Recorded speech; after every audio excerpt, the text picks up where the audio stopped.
Hi, and welcome to this episode. We're going to be talking about portfolios. Why do you need one, and what should you do and shouldn't do? Yeah, let's Oh, that's reword not that. should not be. Yeah, that who wrote that? Did we I write this? did. I wrote it. It was me. I wrote it. What is that? Hi, and welcome back. In this episode, we will be talking about portfolios and websites. In our first episode, we talked about our portfolios and we had a few requests to see them. So we figured this would be a good time to talk about them and show you what should and shouldn't be in them. You might find it helpful to watch the video on YouTube or in our website because at the end of the episode, we're going to be showing you our physical portfolios and how we display our work and our book dummies. I think this will be kind of a vulnerable episode. Yes, we are going to be showing you the good, the bad, the ugly, the mistakes we made, and the things that worked out a little bit better. Yeah. How things changed over time. Oh my, yeah. So we should get started then. Yeah. So, why do you need a portfolio? Your portfolio is your artist resume. It's what you show art directors, clients, and agents, and they'll look at it to see if you're a good fit for the job. So, you want it to represent you well. In other jobs, you have a resume that tells you your experience, and in these jobs, mainly it's your portfolio, it's your work. It speaks for itself. That's all you need. They want to see your work. These are examples of your work and who you've worked with and how you can handle certain projects. Yeah. It's important. It represents you. So whether you're self-taught, or have gone to a school, and it really doesn't matter at the end. It's your work. That's it. That's the only thing that matters. Yeah. Yeah. All right. So what kind of portfolios do I need? That's something that you might be asking when you're starting. You're like, oh,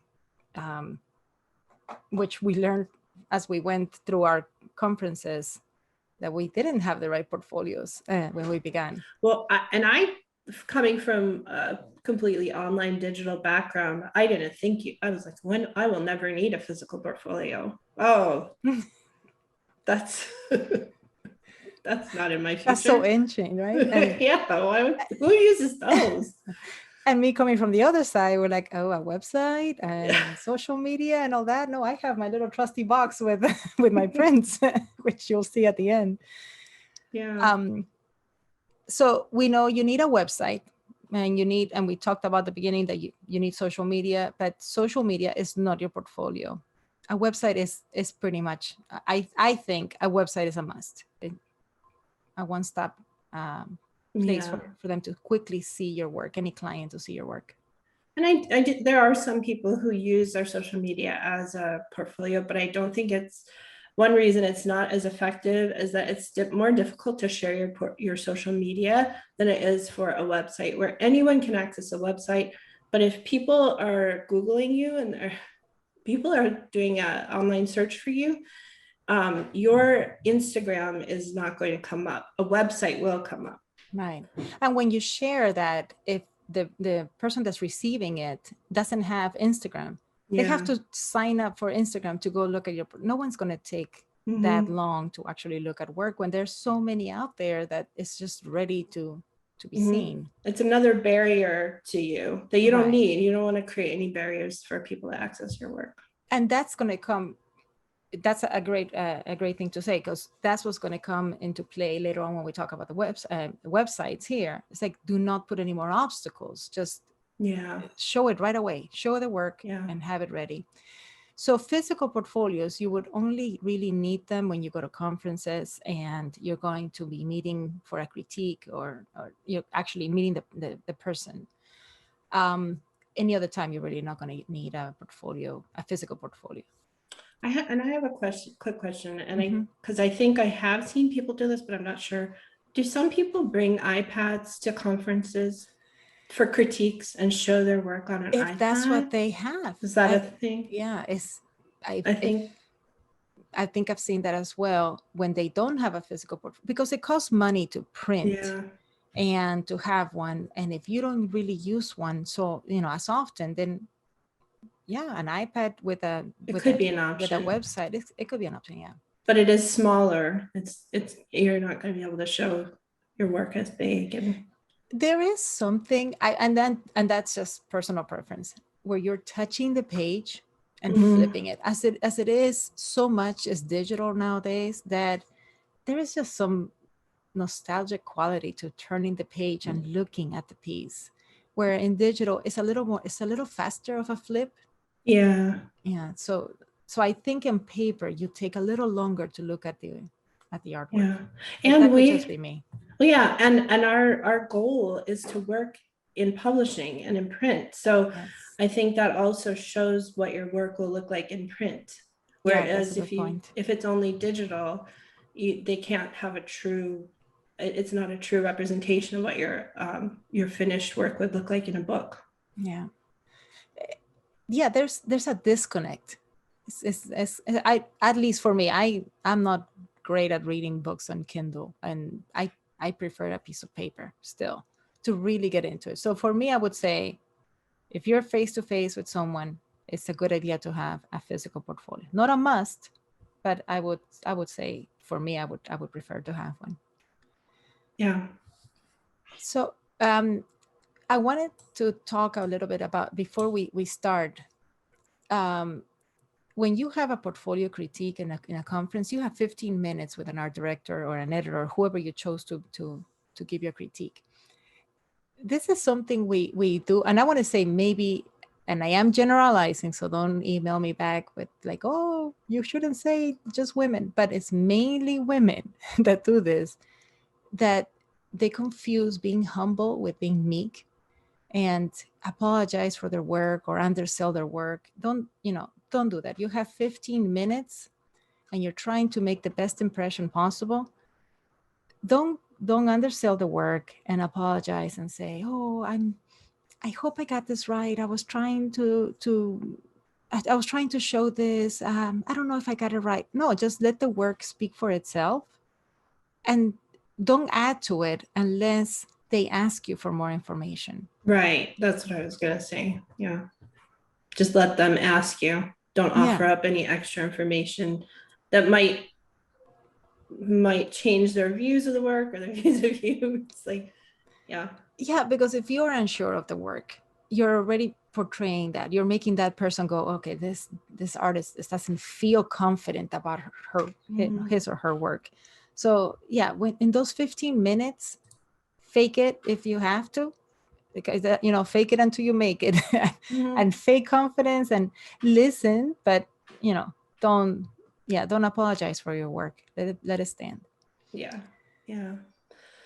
So you want your portfolio to be specific to the job that you want.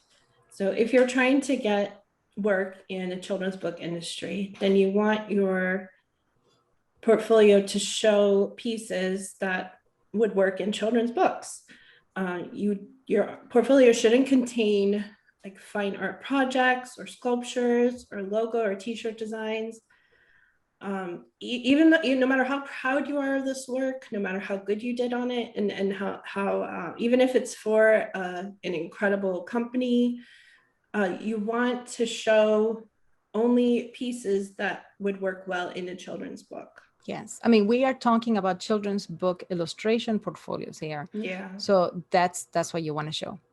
Each market has its own portfolio. Yeah. So you would not be adding game design or, hey, look at my cool or character design. Well, you can show character design because you do. That is part of children's book, but it should not just be a portfolio of cool characters, and because that will be more towards animation if you want to show. But you do want you do want characters. You want to see that you can draw a character in different positions. But one page of that is plenty. What you need most is narrative art and you mean like one piece of that? No, it's you want to have several pieces with the same character that in different scenes and different emotions, but you can also convey that in one page of character turnarounds. But don't fill your portfolio with just characters. That's not what this job is.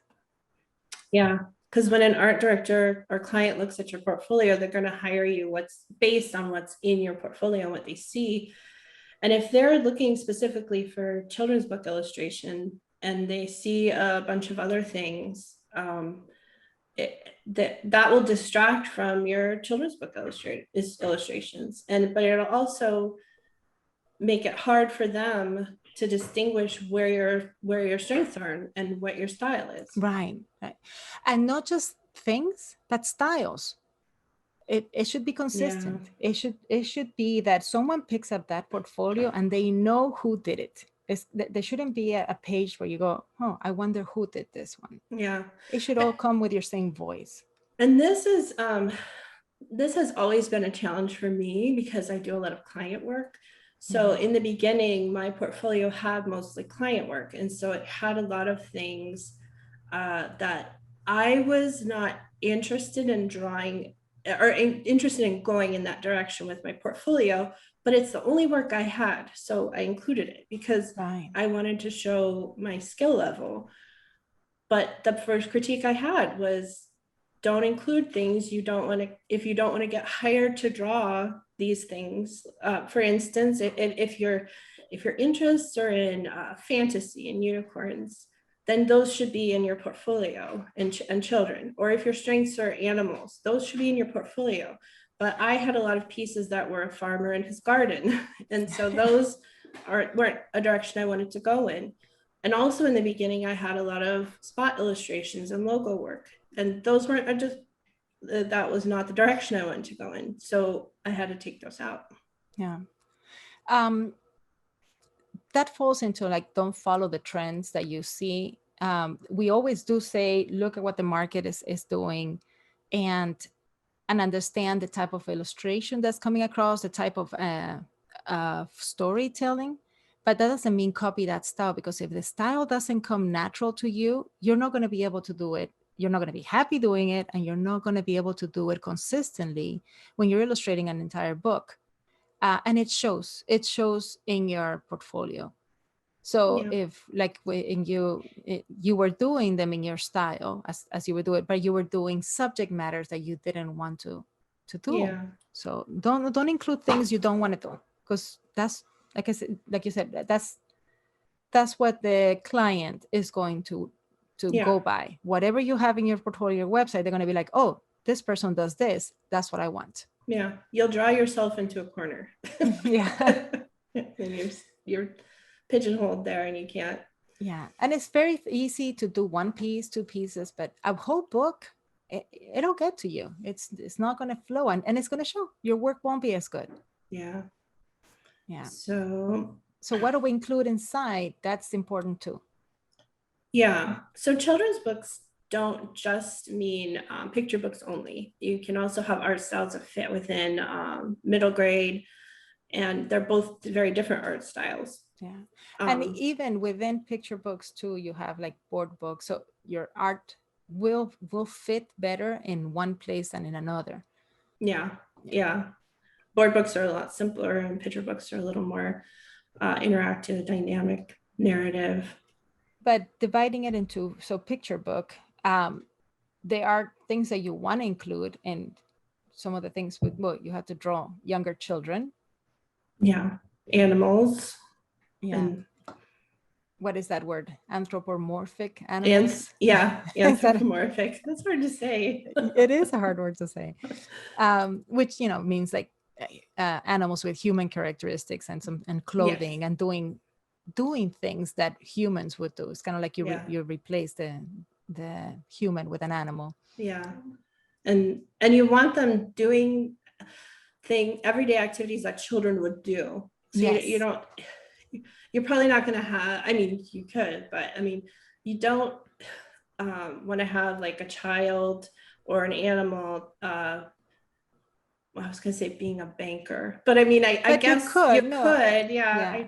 I was trying to think of things that you wouldn't have children, like scenes you wouldn't have children in, like in a horror scene. It needs to be age appropriate. You know what? Actually, this is perfect. So there is this video game, Fright Nights at Freddy's. Five Nights at Freddy's, is it? Well, leave that in the recording because I will definitely get it wrong. I always do. My kids know that I always get the names wrong. Yeah, it's So scary. I have, oh yeah, I played it and I screamed through the whole thing because I don't like jump starts. Jump scares is what they call them. See, I'm trying to use the trendy words that they use.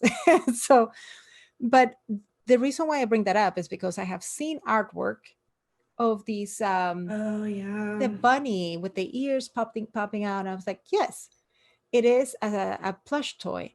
That Yeah. is not going to be in your children's book illustration portfolio. Yeah. So just because it's a teddy bear, Mhm. it's a different Yeah, maybe because situations. they are cute. They could be considered cute characters, but it is a horror game, so it's not really appropriate for younger children. So you can have a Halloween scene, but it has to still be suitable for children. You're not going to have it so Right. scary that it wouldn't fit there. You don't want to have bloody children, and Yeah. there's a line. You don't do horror for picture book. Yeah. It has to be a cute Halloween scene. Yeah. And cute has a range because not everybody does whimsical, super, super sappy, sweet, cute. It can be quirky. It can Yeah. be, yeah. And actually, you want characters to have a Yeah. difference. You don't want all bubbly, Yeah. round characters all the time. I mean, going with your style, but you do want to give the character some personality, right? Yeah. Yeah. But continuing what would be in picture books, um, the color choices and the style that you choose would Yeah. work for You this. don't want really dark muted colors. I mean, there are some books that There are are needed. exceptions, yeah. Yeah, there are exceptions to all of these things, but typically when you look at children's books, if you look what's on the shelf, they are typically bright colors, bold, um, clear. One of the trends is to have a lot of white space right now. Usually backgrounds are very white, and but you want to make it attractive to children, what they would normally look at. But that changes, and it also depends on the style of the book and all that.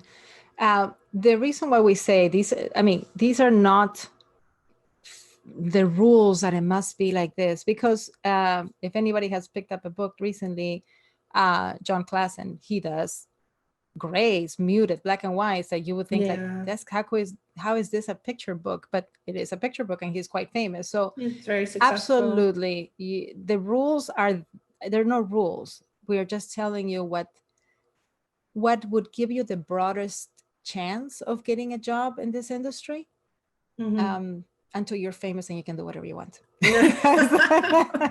Basically, yeah. Yeah. So another area would be middle grade. Yeah, so middle grade now, that's different. You are including, we're going to include in this covers as well.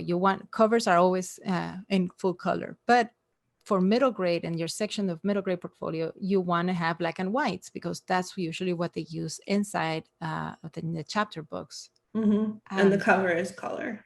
Yes. Yeah. And a lot more spot illustrations, which means just a little drawing with no background.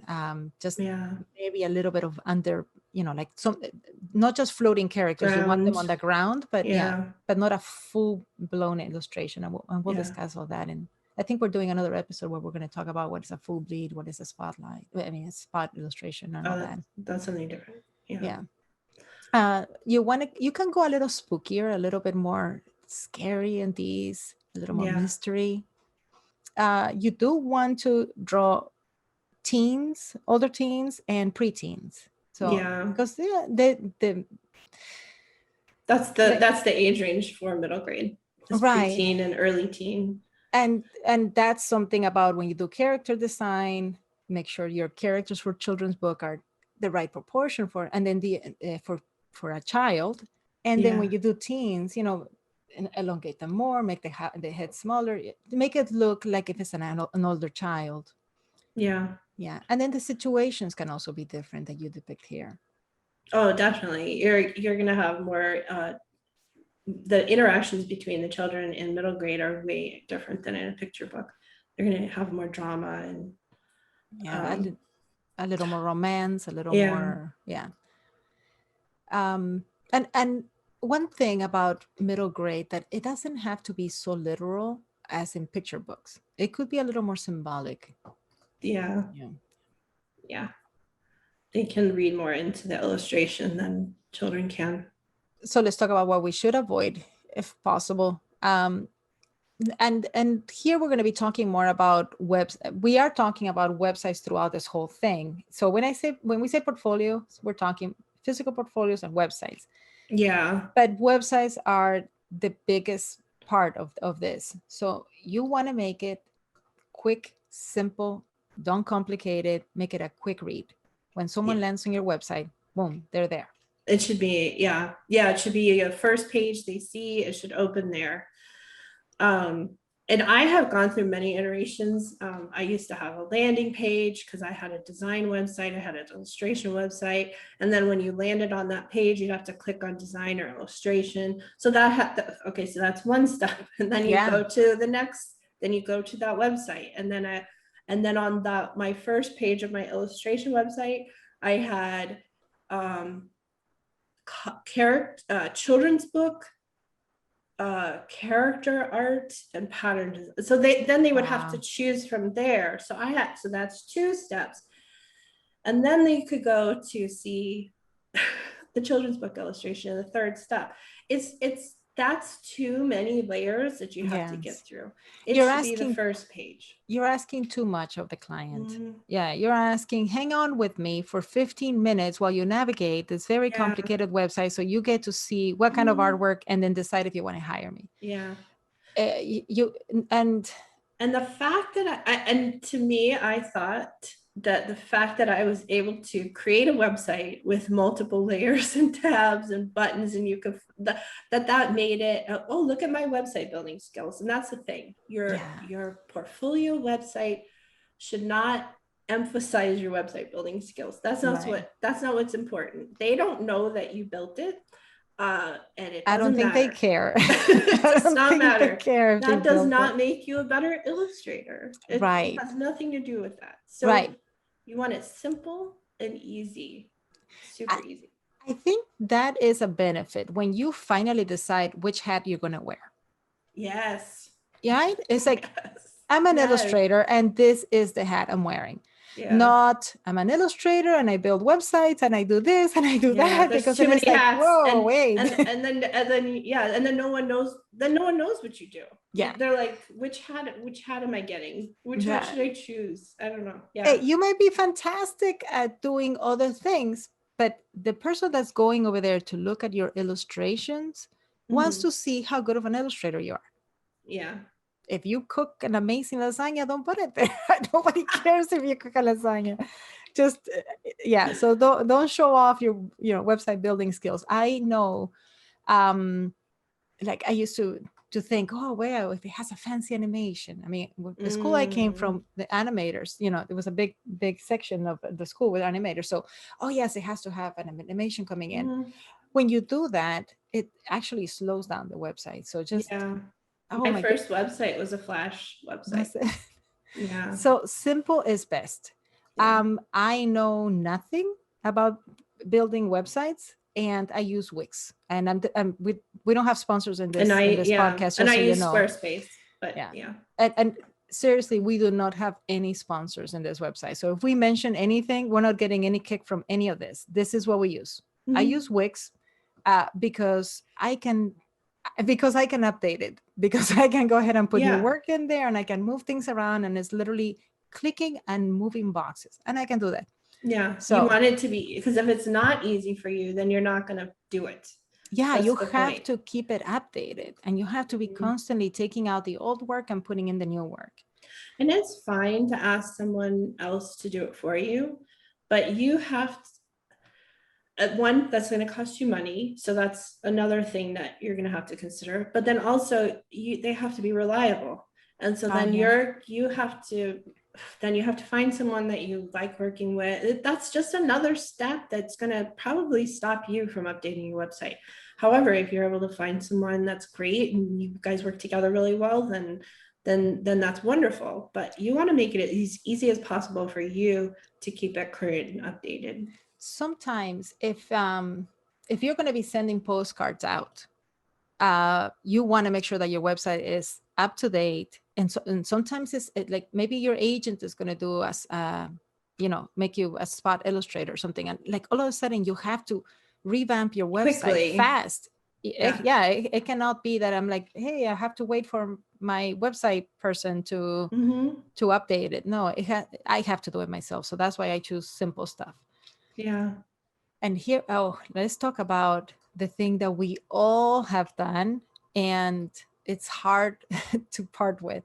And that's having old work in their website. Yeah. And letting go of old artwork. Yeah. And if you're practicing the things we've talked about drawing, having a consistent drawing consistently and creating new work and entering competitions or working with other people or clients, you should have new work to put into your website. Right. Now, but sometimes it's hard to let go. Not everything you do should be in your website. Not everything you do is portfolio worthy. Yeah. A lot of it is practice. A lot of it, put it on Instagram. Anything you do, go ahead and put it on Instagram. That's fine. And that's why we often say don't use Instagram as your portfolio, because that's your practice. That's your social card. It's like, this is what I'm working on. Here's a sketch. Here's something show I your tried. Process. It's a place to show your process and how you work. Something I tried and didn't work, or sometimes I have seen other artists ask for help there. Hey, something's not working. What do you think? And then you give them feedback and they go back and redo it and they, hey, how about now? So that's your community sketchbook. Place to connect with others. I like that community sketchbook. I think it's a good one.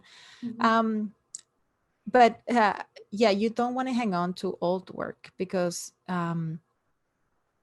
your style will change. So you don't want to keep everything there, and it makes it cluttered. And then when the client looks at it, they don't know what to get. They were like, am I going to get the style that she was doing 10 years ago? Am I going to get the style that she started 2 months ago? Yeah. And when I was starting out, I don't know why I thought this, but I thought if I included old work and new work, it would show how far I had progressed. Which doesn't make any sense now, but I just wanted to show, I guess how far I had come. That's bananas. That makes no sense. That's bananas. I can't believe that. I'm not sure. Well, you know what? Because what we're thinking, this is what they're going to see, but you're not sitting next to them going, oh yes, and that work was how I started, and look how far I've come. Right. And there's no dates on it. No, it's just the images. I will say, don't put a date. You don't think because if you have something that is really, really good, you have a really good piece, and your style has not changed, and this is a piece you're really proud of, leave it there. But nobody needs to know that it's from 5 years ago. Yeah. So it's best if you don't put a date on it. And then I always draw something new and try to improve on that. That's the thing. It should be a challenge to you to try to do better. And when you're starting out, sometimes you draw something and you don't want to do it again because you're like, oh, I cannot do better than this, or I'm going to mess it up. Try, do it again, and you might be surprised the next time you do, not like the exact same drawing, but the next time you do something else, it might be better than the other one. Pull out the other one out. Yeah. And as in design portfolios, very often you'll see captions with the work, and it'll give a design brief, but it's usually short, and it usually tells you, who they did it for, what the purpose of it is. Right. You don't need that in an illustration portfolio. And I did make that mistake in the beginning because I was used to doing that for design work, but you don't need to tell it. The illustration needs to speak for itself. It shouldn't need an explanation. Yeah. So the old things that we've all done these things. So I did it also in college. My senior thesis. This is funny. So all 4 years I was illustrating. my senior year came and I decided to do my entire thesis on sculptures. I don't know, concept sculptures. I got into it and that's what I started doing. So that was my senior thesis. So my first website had tabs for portrait paintings, sculptures, graphic design, illustration. And my illustration was a mixture of children's and editorial. It was just anything. And the kitchen sink, anything else that I had done, it was there in a website. And it wasn't, what's funny is that I wasn't proficient in any of those areas. I just did a little bit of everything. And when you do that, you kind of hang on to your art and you're like, oh, this is this is the best example of what I did here, and this is the best example of what I did here over there. But if you're not really good at any of those, they shouldn't be. They should not be in your website unless you are proficient in that area. Yeah. So something, and this is the reason why I would say this. So I got hired, I got contacted to do a sculpture, and I couldn't do the job, like, because it was there, and I got asked, hey, can you do the sculptures? And I never followed through. I didn't cast my sculptures for my thesis. So I didn't know how to finish the job. I didn't know how to deliver the final product. I knew how to do a sculpture and go through all that, but I never did the full thing. So here I am putting work in my website saying, look, I do sculptures, and then you get hired for it. And I cannot actually do sculptures. I can just show you the cool sculptures, but I can't follow through to the end. The same thing, only put for illustration. So only put the work that you are proficient in doing and you know how to do it and you can follow it through. Yes, that's true. That's true. Yeah. And having different tabs on your website for different industries is different. Like I'm saying different like 3 times. It's different than having different tabs for different styles. So having a different style of art is very different. It's not the same thing as working in a different industry. But if it's picture book related or children's book related, then it's okay to have different tabs. Yeah. If you're right on that. If you have different styles, okay, put them in different tabs, but make sure that you actually are good enough in each style. If you're not, then don't put it there. If you're transitioning, say you're transitioning into another style, fine. Work behind the scenes until that style is good enough, then put it in there. Yeah, you can show it on Instagram. Yeah, because you want to show your best work. They're going to remember the worst stuff. Yeah. Just like in your physical portfolio, you only choose the best pieces because you're going to be judged by the least successful piece in that portfolio. Yeah. And when we say different styles, we mean like if you have picture book art and then you have middle grade art, then you can have middle grade on one tab and then picture books on another, which you have on your website, right? Yeah, I have it separate. I have picture books and then I have middle grade and covers. Mm-hmm. Yeah. And I think if I remember, like I have services and then about page, and soon I'm going to have a tab where it's for press releases. So that's something you would have when you already have when you have a book that is already out there, you want to have a press release page. So that will be another tab. So keep the website as decluttered as possible. But I would suggest let your landing page be what you want to get hired for right away. Yeah. So mine is picture books. That's my main action is picture books. And then if they want to spend time, they're looking to see what else I can do, then they can go through all the other tabs. Yeah, I agree. Okay, so for a physical portfolio, and this is the one that you take to conferences that you're going to show someone, you want to keep it to maybe 15 to 17 pieces because you don't want to overwhelm the person. And also sometimes they have strict directions as to how many pieces they'll allow in a portfolio. Yeah, so they'll tell you. They might say 12 to 15. They might give you a number. Yeah. If they don't give you a specific number, try to keep it around 15 pieces, maybe 17 tops. You don't want to go, you have 15 minutes for your for these Yeah, critiques. So so you that don't would be want, 1 whole minute for each yeah, page, which is quite a long time. and you want to get the feedback. So you don't want the art director or whoever it is that you got your critique with to just be flipping and flipping pages. Yeah, It and then they doesn't, don't have time to process it and give you good feedback. right, it doesn't take a lot of illustrations to see what you do and see if your work is consistent, if it's successful. Now in the website, you can have more pieces. You can have more because it's just a matter of scrolling, but don't leave your best pieces all the way at the end if you have 30 pieces. Because if you have 30 illustrations, no one's going to be scrolling for 10 minutes to get to your good pieces, right? Yeah, and I'm of the less is more Oh, absolutely. for websites too, because when you're sitting there and scrolling and scrolling and scrolling and scrolling and scrolling, you become overwhelmed, Yes. and your art gets lost in the plethora of images that are there, and you can't the things that you may have wanted them to focus on, they're going to miss it because it's just a sea of images going down the page, and it's I don't think it's effective. Right. So I would say you can have a little bit more than the portfolio, but than the physical portfolio, but the physical portfolio for sure has to be shorter, mainly because I won't let you put any more pieces too, and you don't want to have them.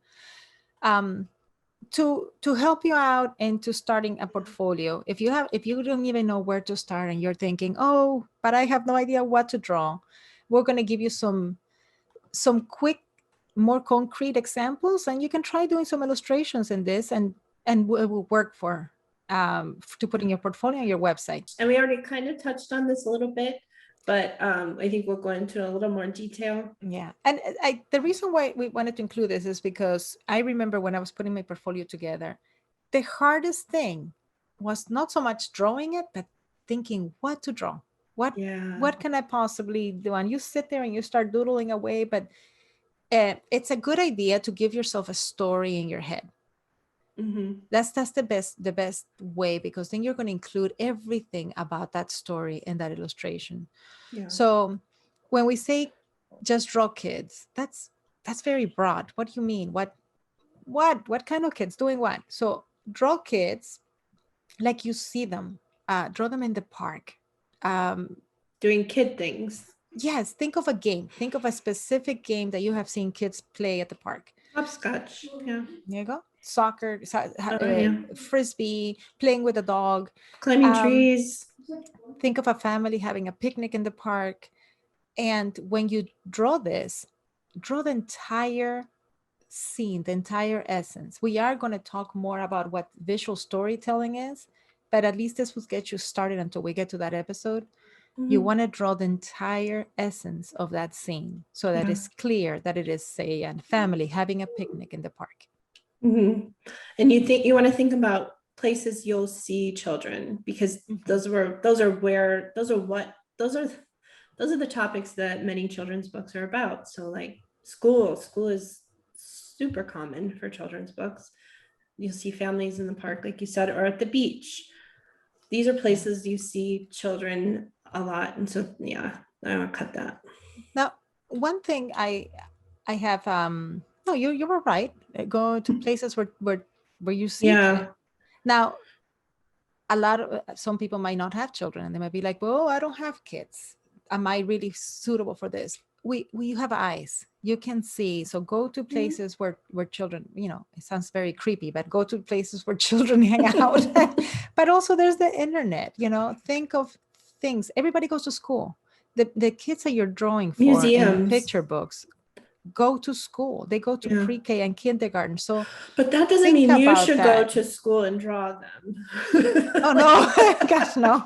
Okay, but what I'm talking about, what I'm talking about is, that this the age group that you're drawing for. Yeah. So look up online, kindergarten classroom. If you've never been to a kindergarten class, look it up.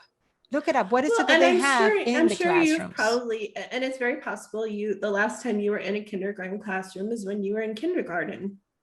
And that's totally fine. But kindergarten classrooms have changed. So yeah, it's good to look up what Right. current classrooms look like. You can even watch YouTube videos of teachers and classrooms and Yes. mhm. Yeah. Because you're right. The things that you'll find in them. I mean, it's no Yeah, longer a blackboard with a globe, although you can include that because it's always like whimsical and it's pretty cute. traditional. But Yeah, it's a good idea to also include what the kids nowadays use. Like yeah, it's like the clothing. You want it to be timeless, but also within current. this the Yeah, current. So you are not going to be drawing them unless you're doing a period piece. You're not going to be true. drawing the kids playing with what a hoop and a stick A like we hoop and used to stick. do. You Yeah, know, yeah, so you want yeah, them to be a little bit more current for yeah, today's market. yeah. um, you also want to include all possible races that you can do and cultures and abilities. Definitely um, diversity. yes, do it well. If you don't know how to do it well, then don't do it. Yeah. Study it, figure out how it is, look look at pictures of children and people and see what makes them unique. Hmm. um All and children don't look the same, no, just no. like all adults don't look the same. Right. You want to have some action pieces too. So not just sitting down, a child sitting down at a chair, looking, staring at the camera, or eating a piece of cake, because that's very static. You also want action pieces. You want some children Hmm. running. You want some children, and we keep saying children, but it could also be animals in True. action Yes. in the middle of a conversation, as if you took a little snapshot of a moment. You know, Hmm. like if you're watching a scene in a movie and you paused it, Yeah. If you something is walk, happening. yeah, if you walk into a children's classroom, you're not going to see every child sitting at the desk looking at the teacher. Right. That never That's happens. probably a teacher's dream, but it's not going to Yeah. be real. You may see a couple looking at the teacher, but you're probably going to see some down at their desk writing, some making an airplane, one doing, they're all going to be doing different activities in the classroom. I'm not saying you need to show a full classroom of 26 children, but even if it's just a small snapshot, there are going to be different children doing different things in the scene. Yeah, and that's something else too. You don't want to overwhelm the Yeah. audience. Like you're saying, you're not going to draw 26 children, but you can draw it in a way that it looks like a full classroom and not just three children. I mean, Yeah. three kids sitting at a desk and then call it a classroom. So you want to show like corners of other desks that are showing through. So um, now you say the word because I said it last time. Yeah. So, Anthropomorphized. oh, anthropo I can't say it Okay. either. Anthropomorphized. Anthropomorphic is easier, but Okay. yeah, they're animals that look like have people characteristics, which I enjoy drawing animals more than people. I don't know why, but it's just And I like drawing people more than animals, but we do them both. Yeah, it's weird, right? See, we're always the opposite. yeah, But you definitely want animals, especially if you're looking for fiction work. Um, yeah, they're big in the market for that. yeah. We talked about interactions, but also settings. So you want indoors and outdoors. So let's give you Hmm. another example. So to help you actually get concrete examples for your portfolio, let's say we have a beach scene where you have the whole family, you know, and then when you think about it, include everything that you would be necessary when you go to the beach. You have an umbrella, you have the blankets, you have um the cooler with the food and the beach ball and everything. Mm. Think about all those little details that will make More your illustration interesting. yeah, full. Your illustration is full of Yeah. detail that actually reads clearly. And there's things in the sand. It's not just sand. There'll be shells, there'll Yes. be textures, there'll be maybe a sand castle. There's probably a bucket with, Right. yeah, things you play with at the beach. And Right. water. There's probably water. Exactly. It's a Yeah. beach. And interaction Mhm. interaction between the characters. Now you also want to have interiors. You want to have and when we say interiors, we don't just mean inside a building. In Think in the rooms, kitchen, in the closet, in the bedroom. bathroom. Yeah. So there's so many different scenes that you can In a think about. chair, reading a book, like where, Yeah. what would children be doing? Like, So this is what I would do. Like in that, we talked about how at the beginning I worked to make a portfolio and I was in a hurry and I put all the time. And the hardest part was this, like I say, coming up with the ideas for an illustration for the portfolio, right? mhm. So I literally did this. You go around the house and you look at a place in your house and imagine a scene happening there. So if you go to the kitchen, Oh, okay, that's a good idea. that's how I do it. Like I actually think of a story behind it. And I imagine, my child or a child. I had a little niece now, so I'll imagine my niece, and she is going to be baking, and be specific.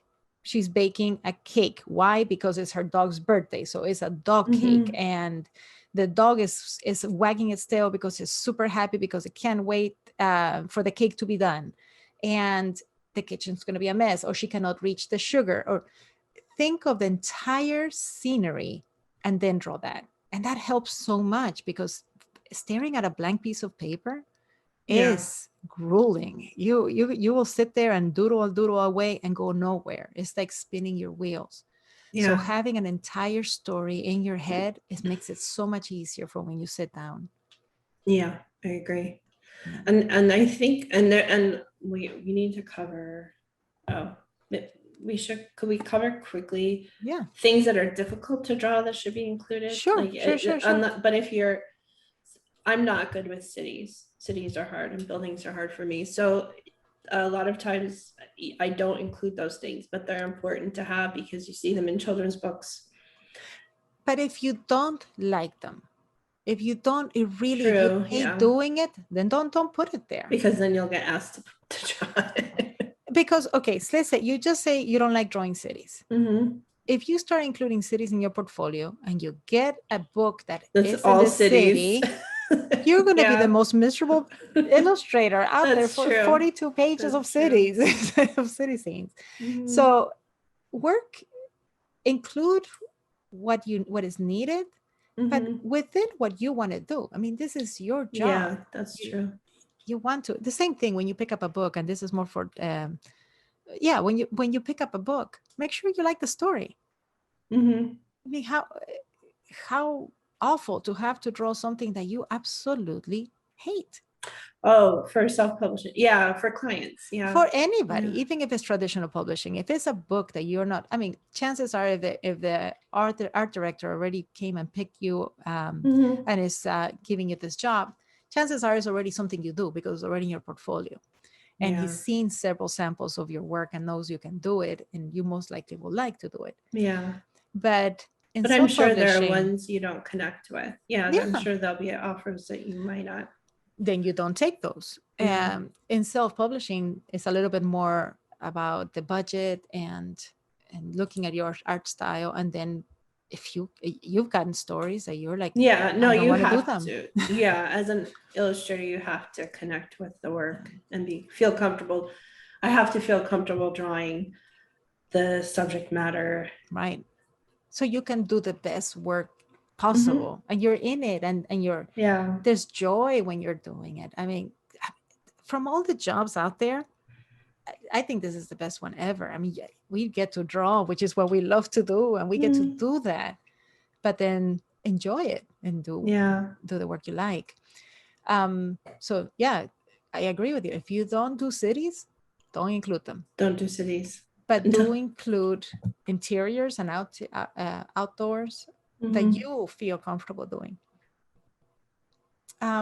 You also want to have different types of illustrations, spot illustrations, full bleeds, Yeah. and you want to catch your characters from different angles.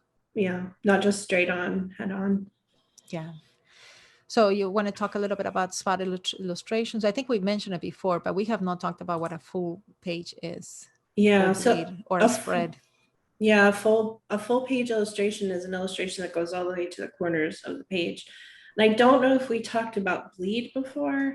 We have not, Yeah, so but I bleed, think we are doing an episode that where you're going to talk yeah, about all the specifics of the illustrations, but we can touch here on it's a term. Yeah, this. we could briefly cover bleed because it's a term that's frequently used. So but basically it just means it goes to the edge of the page. But in publishing, bleed is the small edge of the page that the print, when it's published, the printer will cut off. And that's just to make sure that when things are being printed, they may be offset just like a tiny bit. And so they want to make sure that it has the art goes completely to the edge of the page.